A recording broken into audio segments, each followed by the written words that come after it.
Out of the fake love, about me had changed, I ain't really changed much. Get in my feelings every time I lift that K up. You ain't gonna learn to value life until you take one. Traumatized, I lost my all to these streets. Your dog on who you gon' call when it's beef. What's good with YouTube? It's your boy React for Rich, and I'm back at y'all with another fucking video, man. Today we are reacting to a crime of passion story. Like I told y'all in the intro, we gonna be reacting to like true crime shit, shit like that in that nature. You feel me? So today we are reacting to a crime of passion. You feel me?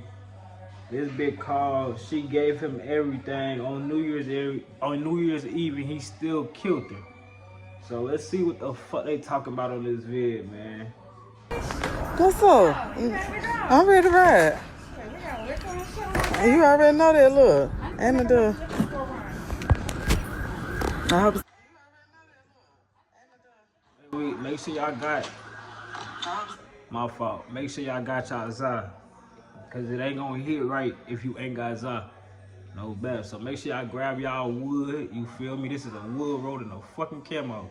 I don't think this ain't no fucking wood. It's a wood gang. Let's get back to the video.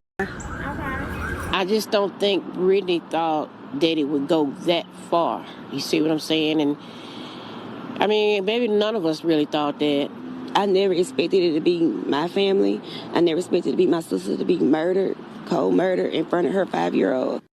You should be with, get you a man that loves to give you flowers. Those were Brittany Bolden's words. She posted online celebrating the man she thought loved her. By New Year's Eve 2024, her family was picking out flowers for her funeral. December 31st, 2024, Tuscaloosa, Alabama.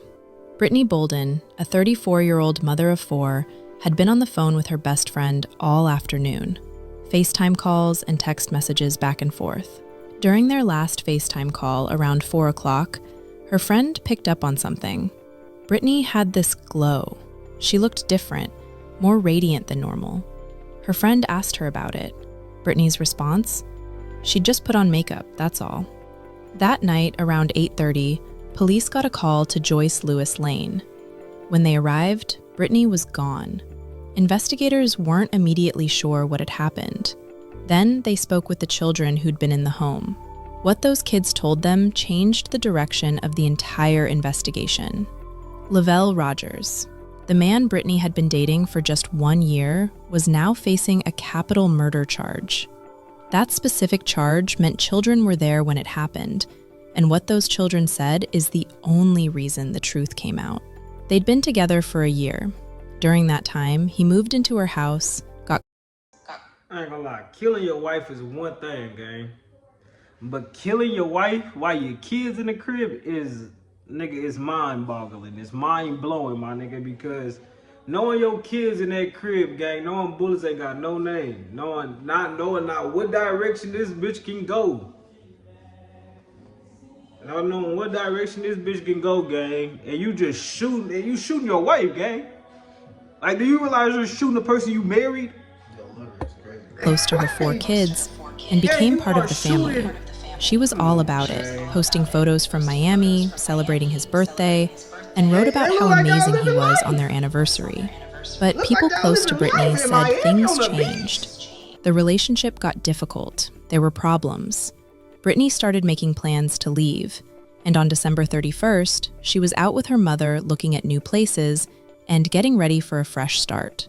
So how did things go from perfect posts to this? Before we get too deep, please remember to like, comment, and subscribe if you find value in these discussions. Brittany Bolden was from Star Hill, Alabama. She grew up in church, and that faith shaped how she raised her 4 kids and moved through life. She had 4 children. Her oldest was 17, then a 13-year-old daughter, a 12-year-old son, and her baby girl who just turned 5. Those 4 kids were her entire world.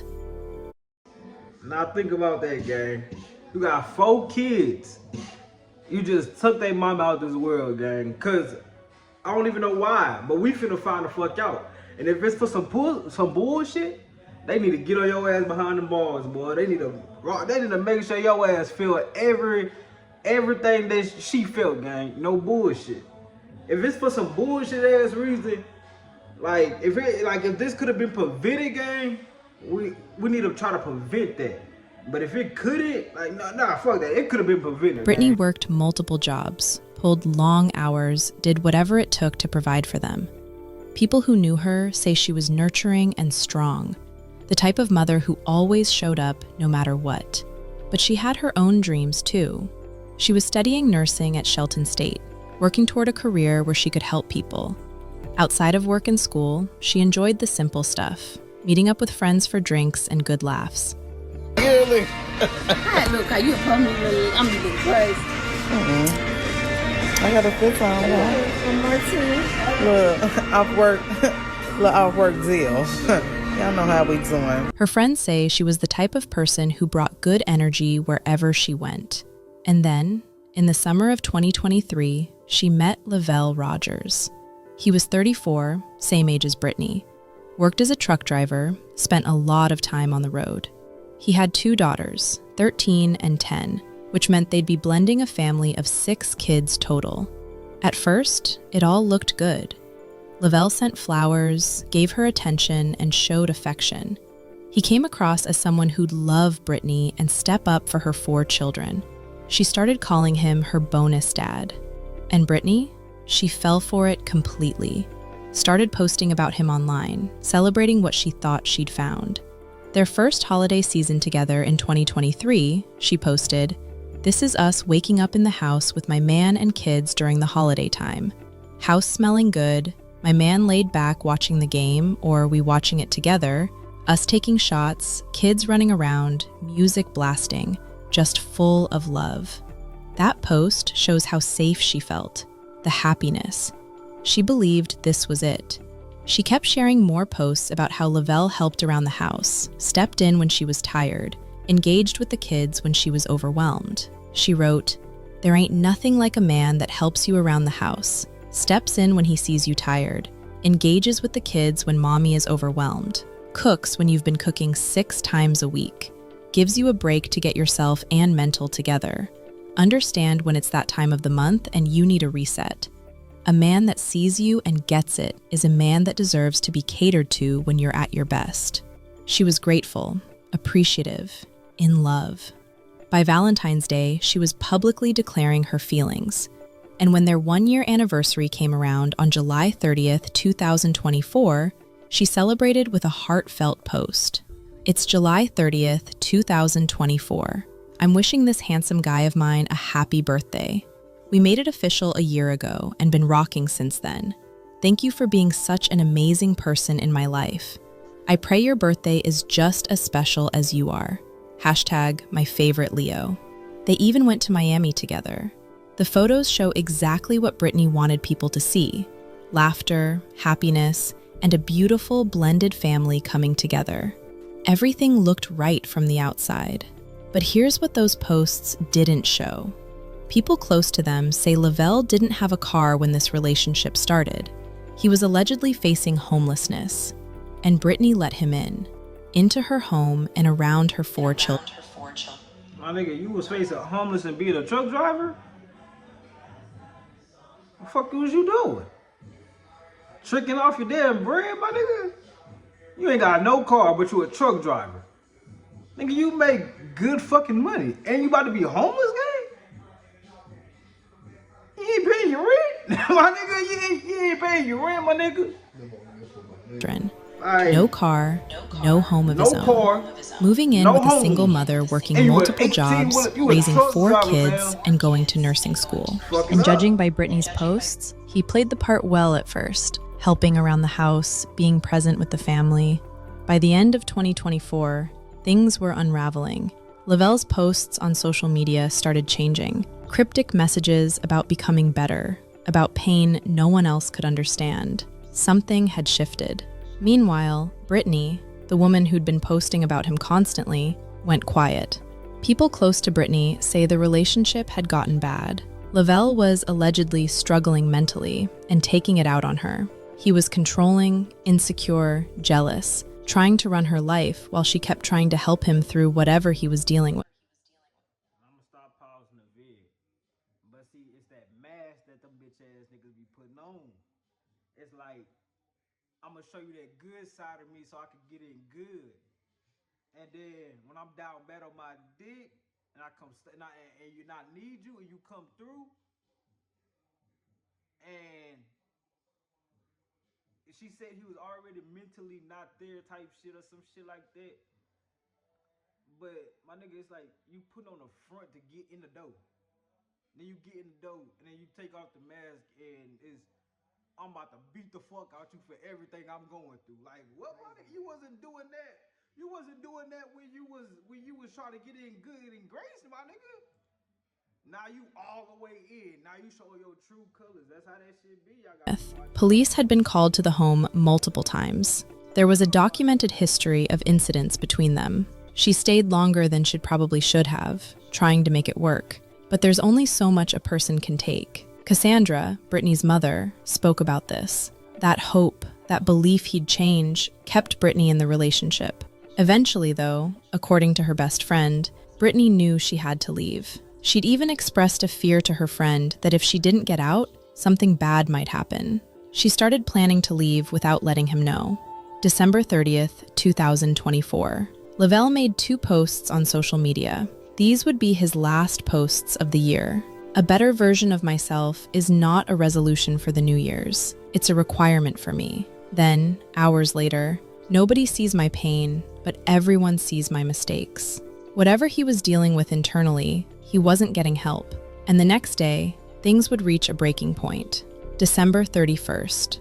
On New Year's Eve morning, Brittany and her mother Cassandra went house hunting. Brittany was looking for a way out, a new place for her and her kids, a fresh start.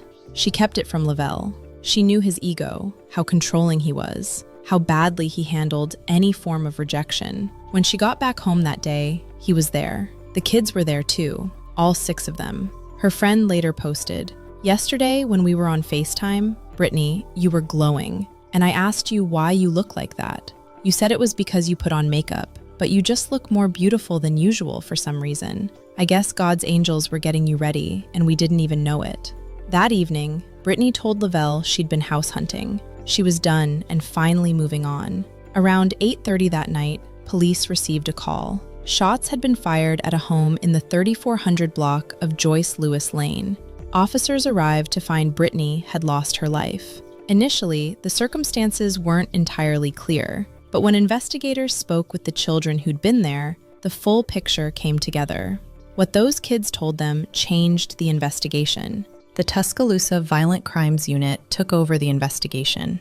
After speaking with witnesses and reviewing the evidence, they arrested Lavelle Rogers on a capital murder charge. He's currently being held in the Tuscaloosa County Jail. As word got out about what happened to Brittany, her family and friends were devastated.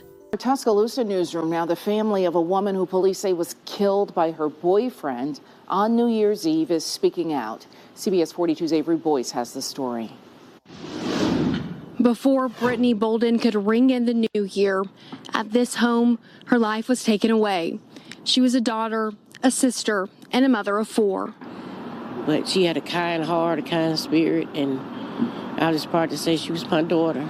A heartbroken mother of Brittany Bolden talks about the tragic end of her beloved daughter.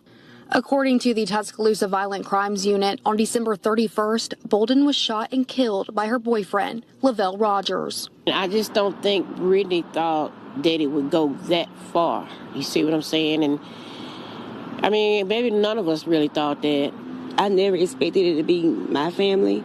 I never expected it to be my sister to be murdered, cold murder in front of her 5-year-old. Police say Rogers is charged with capital murder. He's being held in the Tuscaloosa County Jail. I want justice to be served, and I do want him to understand, like, the pain that he caused and all the things that he have done to the family.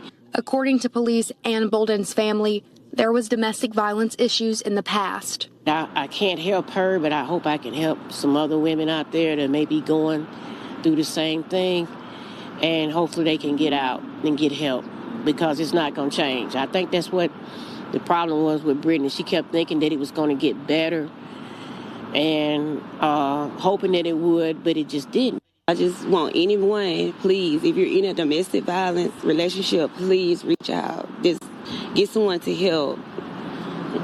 Don't go through it. Just get help.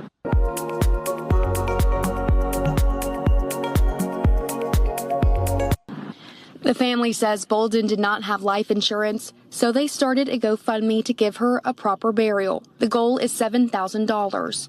More than $3,000 has been raised so far. Anyone wanting to help with burial costs by donating to the GoFundMe can click on this story. Brittany's best friend, who'd literally just gotten off the phone with her that afternoon, shared her grief online. As I sit here in total disbelief, I'm thinking I need to be woken up from this messed up dream. But it's not a dream. These tears are real, and I can't lie. I don't know if I can swallow this pill. Lavelle, you took a beautiful human being from us that didn't deserve this. People really loved her. You took a mother, a daughter, and a sister. And most of all, you took my best friend away from me, all because she was trying to leave your abusive, insecure, jealous, controlling self. All she tried to do was help you with your struggles, and stayed with you until she couldn't take it anymore. People need to know you were abusive and a controlling person who needed help and love. That's what she gave you. No relationship is perfect, but I know it wasn't so bad that you needed to take her life.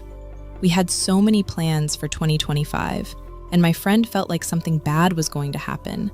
That's why she was trying to get away from you. I just talked and FaceTimed my friend from that morning to that evening around 4 o'clock. And then just a few hours later, you took her life. I'm so hurt, and you did this while her child and your child were there. You are a person who deserves to face justice, because nothing should ever be serious enough to end someone's life like this. I hold that title. I've been here since day one with this girl, and nobody can tell me anything. We talk every single day. I'm so heartbroken. Do you hear me? My heart is so heavy, and I don't know how to handle this pain. Yesterday, when we were on FaceTime, Brittany, you were glowing, and I asked you why you look like that.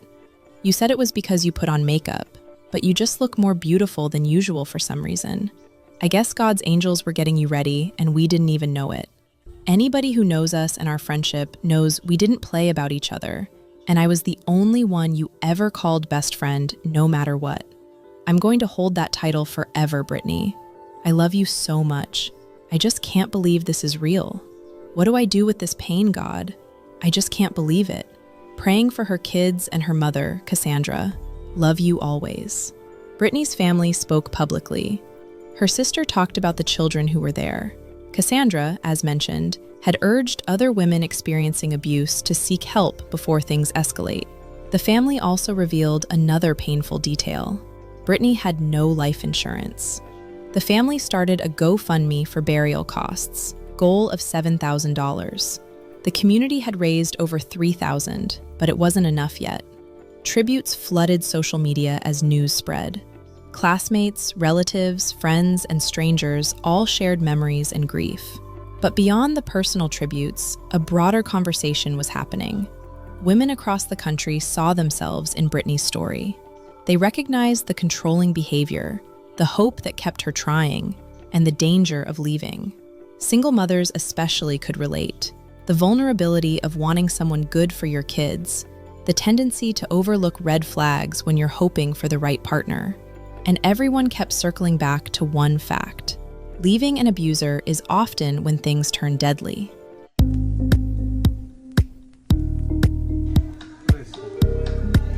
Meanwhile, Lavelle Rogers remained in the Tuscaloosa County Jail with no bond.